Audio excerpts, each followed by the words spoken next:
The Philadelphia Eagles are headed to the Super Bowl in Arizona in 2 weeks. We've got the postgame show for you coming up right here on Locked On Eagles. The Eagles win the NFC Championship over the San Francisco 49ers 31-7.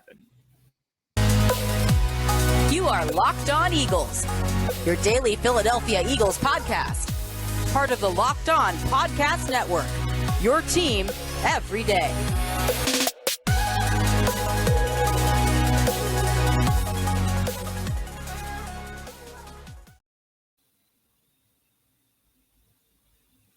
Locked On Eagles, your first listen each and every day. I'm Louis DiBiase, and he's Gino Camilleri. Today's episode is sponsored by Prize Picks. Prize Picks is daily fantasy made easy. Pick 2 to 5 players, and if they score more or less than their Prize Picks projection, you can win up to 10 times your money on your entry. First-time users can receive a 100% instant deposit match up to $100 with the promo code LOCKEDON. That's prizepicks.com, promo code LOCKEDON. Gino, I've been looking forward to doing this podcast with you since we started the show together in the 2018 offseason when the Eagles were reigning, defending Super Bowl champions in Super Bowl 52. But me and you took over in June, and we didn't really get to cover that whole Super Bowl run. And so 2018 was a fun first run to the divisional round. In 2019, you win the division. And last year, you make the wild card round. But the fact that today, me and you finally, after 5 seasons together, get to talk about the Eagles heading back to the Super Bowl in Arizona is an absolute dream come true, man. It's been an emotional day. You know, to see the confetti raining down at the Link when Dreams and Nightmares was playing, I absolutely lost it. I'm sure for you too, it was a roller coaster. But just like in 2017, the NFC title was more of a party than anything else. The nerves, they'll come in 2 weeks, but for now, we celebrate an incredible accomplishment and just how far we've come since 2020. It's funny, this franchise, man. And like you said, we start doing this right after they win a Super Bowl, and we're saying, oh, yeah, we're going back to back, man, right? Like, here we go. Nope, that's not how it went. And today, I really felt more like my early 2000s childhood self than I really did in 2017. And I felt a little bit of both emotions where it was like, this should be the expectation. Like, Brian Dawkins looking in the eyes of Jeffrey Lurie after that game and like saying one more. That's what it is. I mean, everybody who lived those early 2000s years in the Jaws Super Bowl and went through that pain and suffering, and you never thought you would get there. And now we're talking about potentially winning this trophy twice in the last 5 seasons. Is just a testament to anybody that you've ever walked by and said, go Birds to, and anybody that you caught a glance of on the highway, you gave them the horn because they had the Eagles. Like, that's what it's about, man. Like, knowing all of those people are feeling just as good as you and I are feeling, and anybody listening to this, it's just as much a party as it is a celebration of getting to this point through hard work. This is what it's about, man. Like, I asked you that question, would you want to support any other team in this league?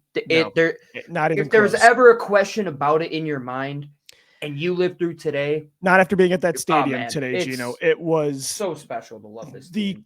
Yeah, to be honest, that was one of the best days of my life being at that stadium today, and to see that, look, it wasn't 38-7 like the NFC title in 2017, but 31-7 is almost identical. And that's the crazy part, Gino, is I sat down after the confetti fell and Jalen Hurts is on the stage with the Super Bowl 52 guys, right? Lane Johnson, Brandon Graham, Jason Kelce, and Fletcher Cox. I'm not sure if I don't know if I repeated anybody there, but those big four, the OG squad. And I thought back to, you know, the run, how similar 2017 was in that way, and how far they've come and the obstacles they've had to overcome, you know, getting up to that title and now this championship. And at the same time, although it feels just like in 2017, where you're 2 years removed from this massive, what it seemed like a massive rebuild, to suddenly become title contenders, to beat the number one defense, to get to the Super Bowl. Now you got to beat an elite quarterback to win it all. There's so many similarities all the way down to the final score.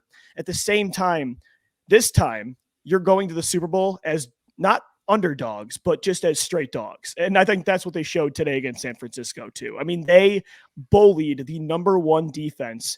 And to me, outside of the Eagles, maybe the best front seven in the league.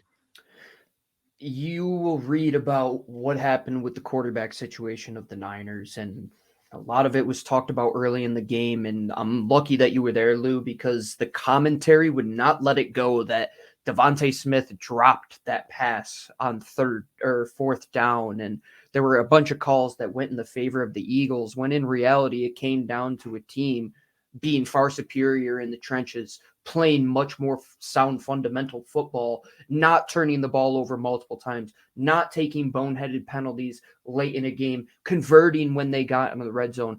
The Philadelphia Eagles have done that all year long. Who have they beat? Everybody. They've beaten everybody in front of them, and it has gotten them to this point to where they will be playing one of the best teams in the AFC. Right now it's looking like the Chiefs, but it could very well be the Bengals. And what, they win that game, and yet nobody is giving them their flowers? Give them their freaking flowers, man, to talk about the turnaround that this franchise has had. In the last 5 years alone, Lou, after that Super Bowl season, we thought it was a window that we were going to get back to in the blink of an eye. And nope, that's and then not we thought we were works. never going to get back to it after 2020. We thought it was going to take a decade to get back there. And yet again, it only takes 2 years. The fact that this improbable run, this improbable story is happening 2 times. The Eagles are the first team in NFL history to make 2 Super Bowls with completely different head coaches and quarterbacks. So this was expected. You were expected to make the finals this year because of how good you've been. But when you just zoom out and look at 2022 as a whole, compared to where you were, most teams, we are, my friend that was going to the game with me today looked at me and said, we are spoiled. And when you think about it, you really are, because how many other teams can this consistently bounce back from what seems like, again, daunting rebuilds to turn around and become contenders in just 2 years? Outside of the Eagles, who else has done that? There are so many teams that take 5 to 10 years to ever get back. And the Eagles, they never do it. It's a testament to Howie Roseman and Jeffrey Lurie and what they have done to get this team back to this stage. It never really set in, being at that stadium the entire night, that this is a reality. And it feels like a dream. And I don't want to wake up, man. I want to keep this going. I think you have to put them in the conversation, not in the New England Patriots conversation, but in the 21st century, teams that have utterly dominated when it has come to the playoffs. It's New England, everybody else, and Philadelphia is right in that second tier with the Kansas Cities, with the San Frans who have went to multiple Super Bowls in this decade, with those great the Baltimores. You talk about those teams that have found their way to maintain success in the 21st century through multiple different regimes, through multiple quote unquote rebuilds. Yeah. That's why I don't really feel bad, and people could say whatever they want about it, but we know the reality. Howie Roseman was sitting in the back room of the NovaCare complex when Chip Kelly came into that building back in 2013.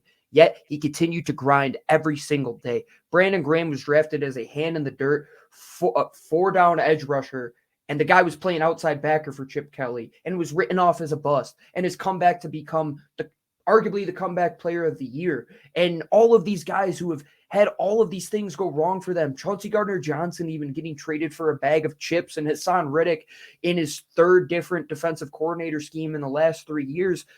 There's no reason that these guys shouldn't be expected to be here, and they shouldn't be rewarded with what they have done to get to this point. And again, because it's so dominant, Lou. It's something we haven't seen. They've set so many different records and beaten so many different markers and parameters that this is one of the best teams in franchise history, and rightfully should be talked about as one of the best franchises in all of the NFL. Yeah, big picture as a whole, what the Eagles have done these last 2 years, comparatively speaking, throughout the history of the NFL, is very improbable. What they've done over the last 6 years to be so consistent in such chaos is very improbable. But when you zoom in on this actual team, it shouldn't be a surprise at all that they're playing in the Super Bowl. And that's why I was so nervous about this game, is because this feels like the greatest, most talented Eagles team in history, and it only should end in more confetti coming down and you getting a ring. And I think, Gino, a reason that this team is so good and that the 2017 team was so good and why they've been able to be so good through all these different regimes is because of a consistent factor, and it's trench play. And so we're going to get into that coming up next right here on Locked On Eagles, because that was absolutely a key, maybe the key reason that they won this football game and are now headed to Super Bowl 57 in just 2 weeks in Arizona. Guys, today's episode of Locked On Eagles is brought to you by Prize Picks Daily Fantasy. If you took the over today on the Eagles ground attack, like Miles Sanders and Kenneth Gainwell, or, you took the 49ers, you probably didn't win a lot of money with Prize Picks. Here's how it works. You pick 2 to 6 players, and if they score more or less than their Prize Picks projection, you can win up to 10 times, or I should say 25 times your money now on any entry. No competing against other people. It's just you versus the projections available. Prize Picks offers projections on any sport you watch. Of course, the NFL, college football, the NBA, MLB, NHL, PGA, down to disc golf and Euro basketball and cricket, all that and more. Entries can be made in 60 seconds or less. It's that easy. Safe and fast withdrawals. Currently operational in over 30 states and Canada.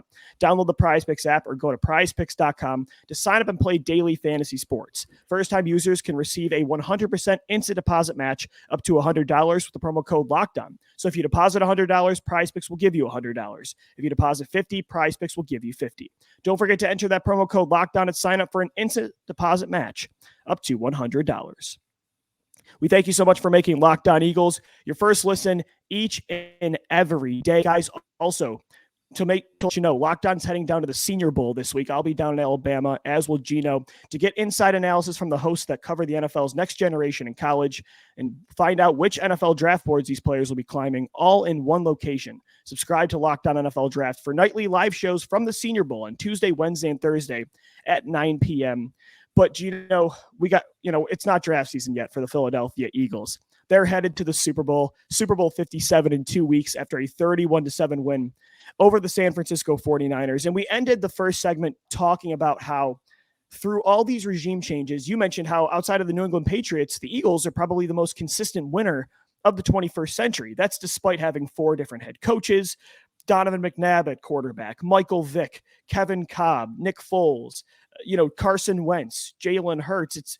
It wasn't nearly as consistent core-wise as the Patriots, but I think what has been consistent and what was consistent today as to why you won the NFC title is that they have always had elite trench play. Regardless of the regime, regardless of the roster, they have always had an elite offensive line and defensive line, and man, did the trench play show up against the 49ers today. Jalen Hurts, he might be the belle of the ball, right? Yeah. Those guys in front of him, Lou, what they were able to do today, yet again, when the passing game wasn't going correctly, San Fran, far and away, the best defense this team has faced all year, Lou. I think that was evident. By far. Man. Like, every yard for that offense. It was a grind. Yeah, hats off to the felt Eagles like that.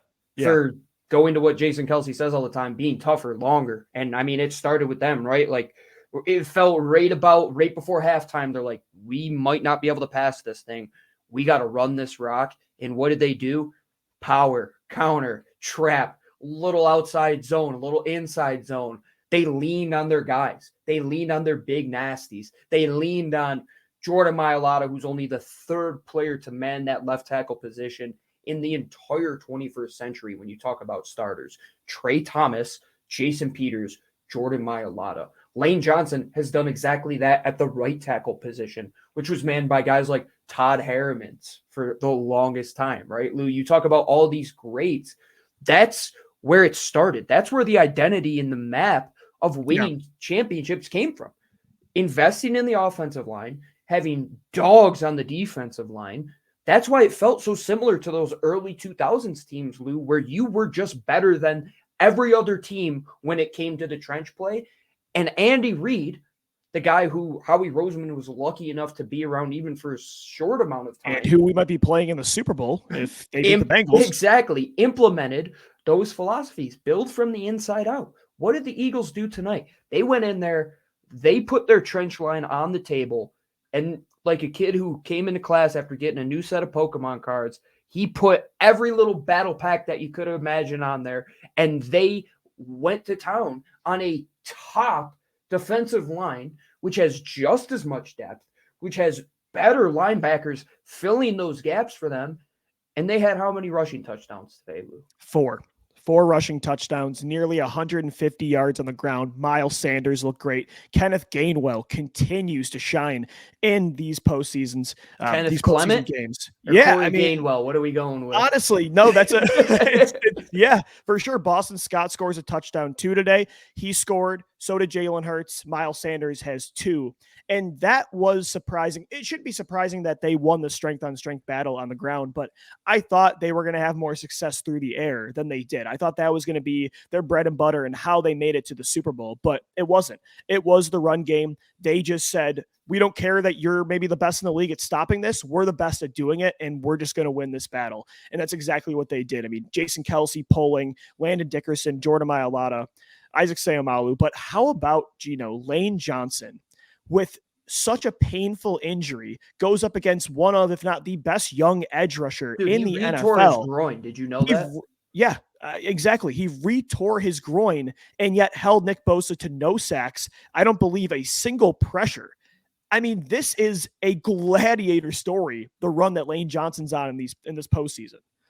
I think it's a testament to the mentality that the leadership that has been there, those guys that were on stage that weren't Jalen Hurts, the 5 Super Bowl guys, who will be toughest the longest. What made 2017 so great, Lou? Wasn't, you didn't have the luxury of being as healthy as you were now, but it was, we're going to grind you out for 60 minutes each and every game, and we're going to get to what we do well. And it's so great that 2017 NFC Championship was Nick Foles just air raid to death. And then today we're getting back to 1940s football, like those ugly jerseys that are hanging behind me in my studio here. We're going to play Steagles 1943 football and just go power counter trap till the cows come home. And look at what happened, Lou. You get up in the face of a defensive line player that loves to get after the quarterback, but he now has to go and fit the run every single play. That's not what they want to be doing. And the Eagles, they broke them mentally. The Niners, for once in a game, they broke. Man, that was weird to see what happened. In the brawl at the end of the game. Yeah, yeah, that's strange. Hufanga taking that silly penalty on Jalen Hurts when he's rushing out of bounds. The Trent Williams situation. The Eagles were better coached today. Trying to punch Kenneth Gainwell's arm off when the whistle was already blown. The Eagles were better coached. They did the little things well, and it comes down to doing what you just do better than everybody else. Right. And I said on that Friday show that it's not going to come easy and they're going to have to run the football. And look at what you had to do today. You had to get back to what we said all season. When things aren't going your way, just run the damn ball. And look at what happens, man.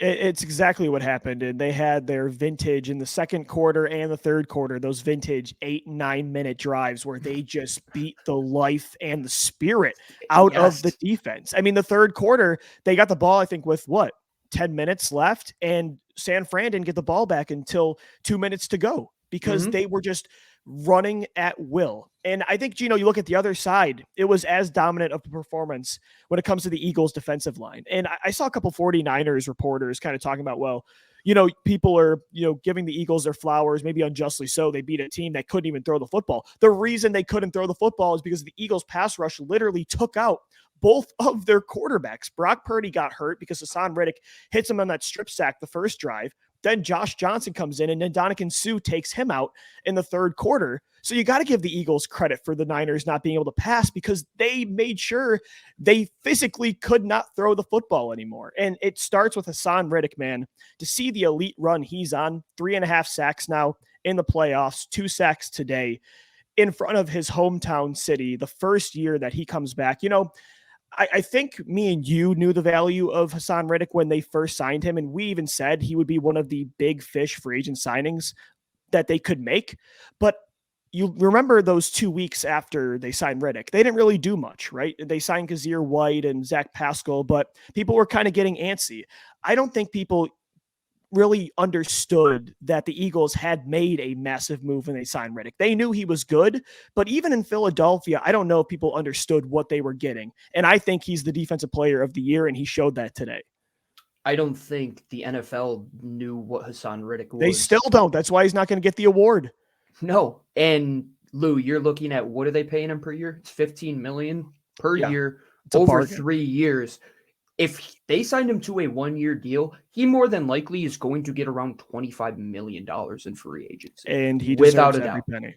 And he does. And you should pay him all the money that they have in Philadelphia, in my opinion. Empty out every bank that there is and give it to Haason Reddick. And like you said, Lou, What do you want the Eagles pass rushers to not go and do their job and not what is written in their contract description to quote unquote rush the passer and create pressure and get to the quarterback and create fumbles? Cry me a river. Haason Reddick has done it to multiple quarterbacks. It happens. It happens. Get over it. You got bullied for 60 minutes. You broke mentally. And the Philadelphia Eagles, no one likes us and we don't freaking care. The Eagles are going to a Super Bowl again, Lou. And I don't think anybody outside of Philly is happy for us. But that's fine. I could not care less about that at all. Yeah, man, it was such a dominant performance from both lines, not just Haason Reddick, but, Brandon Graham had some big wins against Trent Williams on third down. And you look at Javon Hargrave had a sack and he nearly got an interception the following play. And I thought Jordan Davis had some Linval Joseph scooping that ball up. Linval Joseph, yeah. Is the biggest veteran play you could make in that moment, playing to the whistle. If you were watching that game and you're a young football player, that's what your coaches mean when you play to the whistle. Until you hear that thing go, you play. He knew that could have been a fumble, and look what happened. They pick it up. All of a sudden, you have multiple turnovers already into this football game. That's what happens. You create turnovers, you create pressure, sacks come. That's been the recipe. And they just brought the energy, Gino, too, on defense, the toughness today. Some of the hits that Chauncey Gardner-Johnson was making in the open field. Avonte Maddox with 2 huge hit stick-like plays as he returns to the field for the first time in a long time. The intensity that this defense brought, too. We talked about how the Eagles offense, it felt like they had to earn every single yard, but it felt the same on the opposite end too. And the 49ers, even with their quarterback situation today, they've got some incredible weapons and they really couldn't get anything going because of the intensity this Eagles defense brought. And again, that's why the 2 quarterbacks got hurt. So you have to give the Eagles credit for that. They were flying around, Lou, and they had to do that in Philadelphia in front of that crowd and set the tone.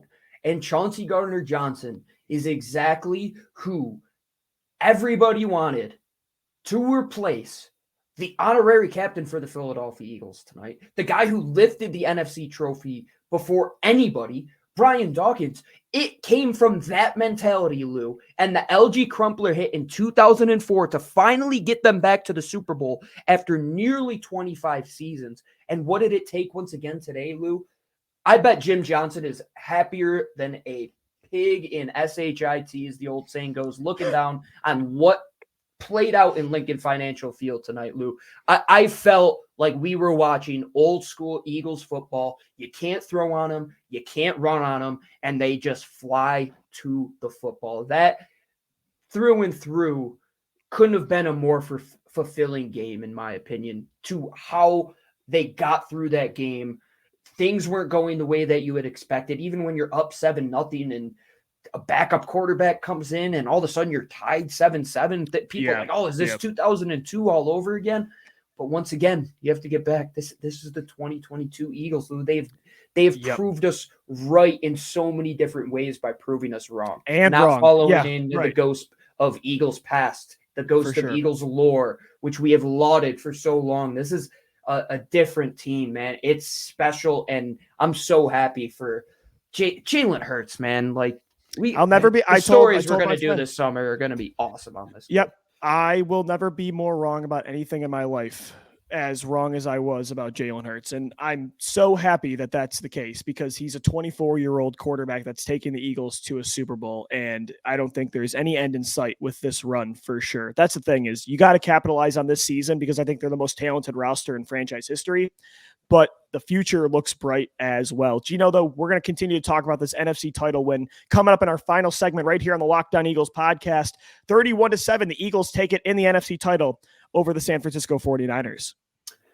Well, Lou, the next game on the Eagles schedule is the Super Bowl. That's funny that we are talking about that once again for the second time in 5 years and for the first time this week. And this is the first official week. FanDuel is the official sports book of the Locked On Eagles and Locked On Podcast Network. It is the #1 sports book in all of America. And if you're new to FanDuel, that's even better. They have so many great features that make betting on sports easy and fun. Download FanDuel today, and you could bet the Super Bowl 57 that is, with a no-sweat first bet. What does that mean? You'll get $3,000 back in bonus bets. Can't even believe that's real. If your first bet doesn't win. FanDuel lets you bet on everything from money line to point spread to who will score a touchdown. We did that today with LOE3. If you rode with us again, hammered that Eagles money line, hammered that Jalen Hurts anytime touchdown scorer, Miles Sanders over yards. We were killing it once again. Download the FanDuel app today. Go to FanDuel.com/lockedon to claim your no sweat first bet on Super Bowl 57. That's FanDuel.com/lockedon. Make every moment with FanDuel, the official sportsbook of the NFL and the Locked On Podcast Network.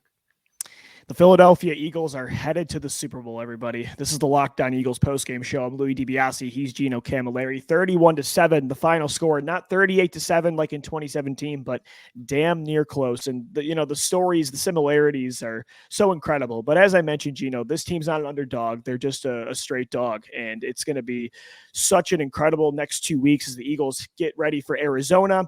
The Kansas City Chiefs or the Cincinnati Bengals are going to be the opponent right now. When we're recording, it's 13-6 Chiefs. So maybe it's Andy Reid and Patrick Mahomes. But regardless of the fact of who wins, and our listeners will know by the time I'm sure they're listening to this podcast, regardless, they're going to earn this title, man. They earned every yard against the number one defense against San Francisco. And next up, you got to play two of maybe the two best quarterbacks in the league right now, Patrick Mahomes and Joe Burrow.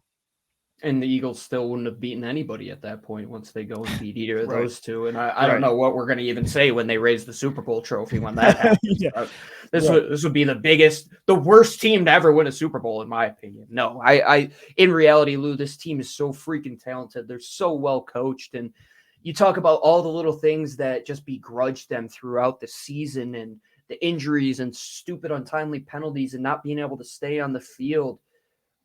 Today and against the Giants, it felt like all of those wrongs have just been kind of righted. And yeah, it wasn't pretty, but has anything in Philadelphia ever been pretty? Has any win ever been beautiful? Yeah, no. Gino, I would say this is the ugliest 31-7 win when it comes to style points for sure. But I think we knew heading into this game, we kept making the point that these are the two best rosters the NFL has to offer. So the fact that they had to earn every single one of those 31 points really isn't a surprise to me. No, not at all. And we said the recipe was having an offense that could score 30 plus points and a defense that could hold you to sub 20. Well, they don't even need to hold you to sub 20 because they're holding you to sub 10. And this Eagles team for the second straight playoff game has scored 30 plus points, and they know what they can do well. And they know what they do well when it isn't working. They can go and do something else very well, like they did today. Last week against the Giants, you needed to get things cooking in the air. DeVonta Smith, Dallas Goedert have good games. Well, today, outside of a couple spot moments, you couldn't really throw this football at all. But what do? You lean on the back of what got you there in the first place, being tougher, being more physical, being more athletic, where it matters, in the trenches. But Lou, we have to talk about Jalen Hurts and talk about all these great quarterbacks, the young ones that high draft picks, the Tuas and Joe Burrow potentially fighting for his second Super Bowl. And Josh Allen hasn't gotten to this point yet. And when is Jalen going to be in that conversation? Because after today, man, I think he's got to be right there. Yeah, absolutely. The fact that Jalen Hurts, again, seeing him with that conference champion hat on and the shirt still is unbelievable. When you look at how many people, including myself on this show, doubted that he could ever become this kind of player. And I think the Eagles themselves doubted it. I think that's why they have a top 10 pick with the Saints, is because they wanted a backup plan, and they snuck around. And, we're talking about maybe Russell Wilson and Deshaun Watson and Carson Wentz in 2021, and maybe even Zach Wilson. Who knows? The Eagles have definitely had a certain amount of belief in Jalen Hurts, but I don't even think they imagined that he could do this. But Jalen Hurts always knew he could. And it's just the amount of pressure that this kid had on his shoulders playing in this market, first off, is hard enough with everybody doubting him. To make this kind of leap at 24 years old is just such an awesome story to see where, he's in the Super Bowl now. The last time he was in a title game, he gets benched for Tua. To see how far he's come, even from not just in the NFL and the doubters here, but even in college. It's just such an awesome underdog Philly type of story. And it makes so much sense that he's the guy for this team. There's nobody built more for this franchise. I went into this game and my nerves were all game. They were just there. But I made that comment last week about Daniel Jones when you just looked into his eye. Like, could you ever feel confident trusting that guy to run your team? And when they just kept showing Jalen, and it's like, this kid is so calm. Why am I nervous? If the kid playing quarterback, he's the one that's got to play. Yeah, he's the one that's got to play, and he seems to be just like he's out sitting in a lazy river having a nice little cocktail.